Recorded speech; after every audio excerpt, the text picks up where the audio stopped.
Hi everyone. So I am here with my October Reads rundown, ratings, review. And I thought, since two of the books that I read this month had to do with weddings, I thought this would be a nice time to do bridal makeup. So that's the look that I'm doing. I'm going to give you a couple little tips and tricks in here, and let's get into it. Okay, so on this episode of TikTok Made Me Buy It, I was influenced. I bought these collagen masks. So I'm going to try this out today because I would think that a bride would probably do one of these on her special day or before. Okay, so I'm going to first talk about the two books that I DNF'd this month.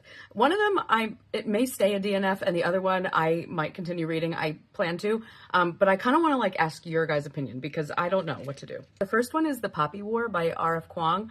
I like R.F. Kuang. I loved Yellowface. I haven't read Babel yet, but I kind of understand why people like this one. I get it.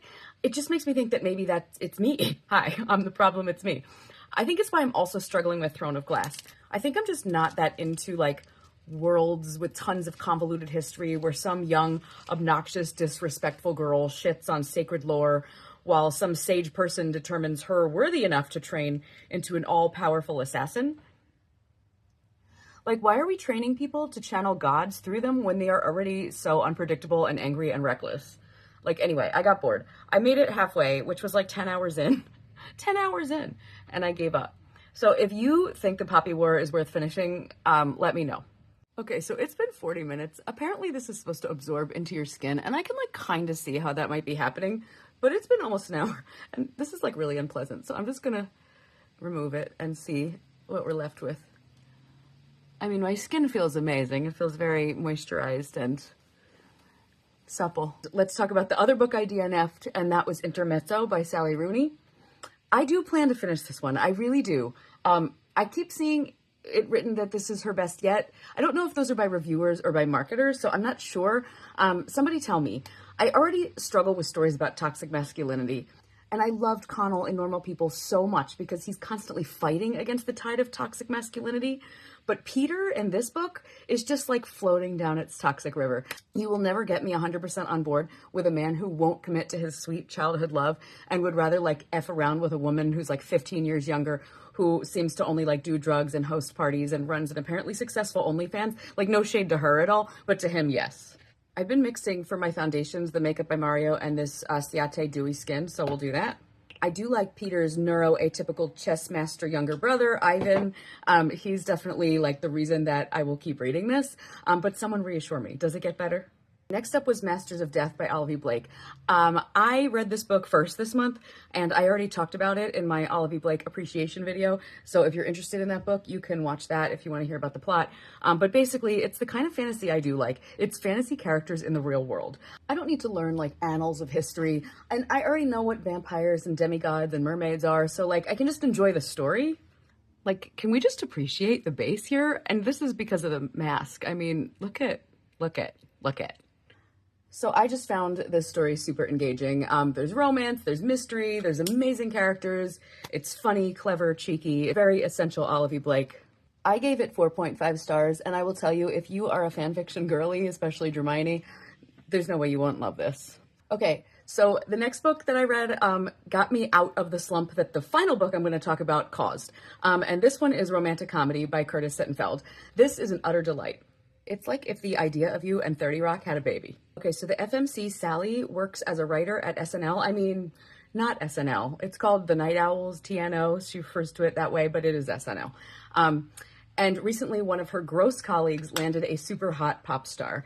I wonder who that is. So she decides to write a scathing sketch about the fact that gross guys can land women high above them, but the opposite cannot be true.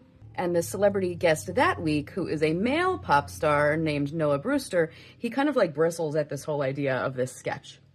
But then he goes to her to work on a sketch together, and the sparks fly, but nothing really goes further than that, mostly because Sally is very full of insecurities herself.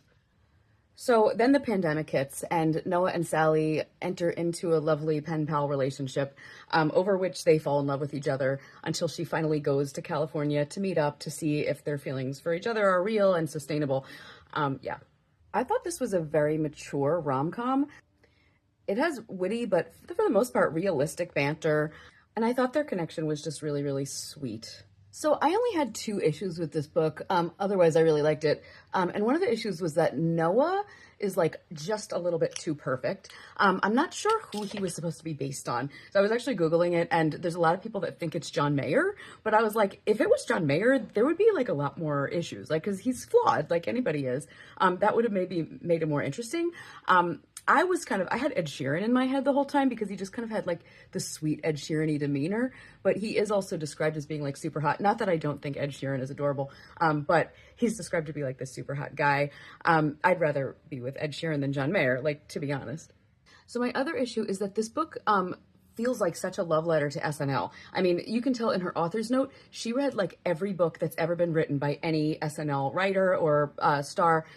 So she really, really like put in the time to describe like what it's really like to work there. And I just felt like you felt this character's utter joy at working there. But then like by the end, she just sort of like, oh, I'm not going to go back. I guess I like kind of understood that. Like what we were supposed to glean from it was like her own personal growth. But also, like, you spend so much time, like, making me wish I worked there, and then, like, what? Otherwise, though, I thought this was delightful, and I plan to read more Curtis Sittenfeld. I gave this 4.5 stars. This book has also been picked up by Hello Sunshine, which is Reese's production company, to be made into a movie, so that's pretty cool. So my 5-star read of the month, if Project Hail Mary is going to be my book of the year, this one comes in a close second. This is The Wedding People by Alison Esbach. If you're going to do things like have under-eye makeup at, like, a wedding or something where you need a lot of stamina, I usually like to take a powder and sort of blot under it so it doesn't run. Okay, this book was so good that I ended up in a slump, as I said before, and I almost didn't finish another book this month because I read then The Poppy War and Intermezzo, and neither of those lived up to the experience I had reading The Wedding People. So this is about a woman named Phoebe who has just hit bottom in her life. She can't move past like her adjunct status in her college teaching career. Her husband cheated on her and left her after they realized that Phoebe couldn't have children. Like, just the worst. So Phoebe decides to go to this hotel in Rhode Island that she's only seen a brochure of. She wanted to go there with her husband. They never got there. So she decides to go there herself. And while she's there, she's planning to end her life with cat tranquilizers, which is really sad, but also like a little bit funny. And I appreciated that about this book. Like, it went dark, but it also kind of kept it light. So while she's there, she realizes that she's the only guest at the hotel not involved in this very big bougie wedding. And she runs into the bride in the elevator and admits her plans to the bride. And the bride like freaks out and starts like begging her not to do it because she doesn't want, obviously, her wedding spoiled.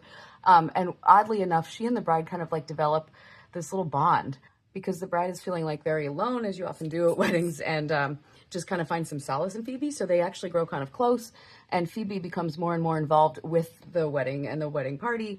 One night in the hotel's a hot tub, she meets a man and she like actually propositions him. They have this like intense connection. And the next day she finds out that he's the groom, the intended groom. There's a little bit of a predictable story, but just their connection, their dialogue, the conversations are so good. And over the course of, her being there and the whole week of the wedding, Phoebe starts developing relationships with like all these different people from the wedding and just like kind of really becoming empathetic to everybody else's life. It's really, really, truly stunning. Like, I really cared about all the different people that were at this wedding by the end of reading this book. So that's all I'm going to say about the plot of this book. I really appreciate that this book accomplished so much. It taught me so much. It made me feel so much. It just did all this stuff, but really just through like dialogue and character exposition. It was stunningly beautiful. It made me want to be a better person, a more honest person, a more empathetic person. It did something to my brain that I will never forget. So my lip suggestions for a wedding or an event where you want it to last long: use a lip liner, but fill in your whole lip, and then use over top of it like a regular lipstick or even a longwear lipstick. And instead of using gloss, use a highlighter to mimic gloss. I'll show you what I mean. So just take a highlighter,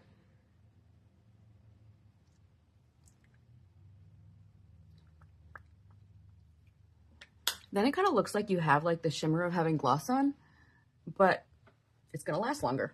Okay, so that's my version of bridal makeup. I hope that you enjoyed this, and I'll see you next time. Bye.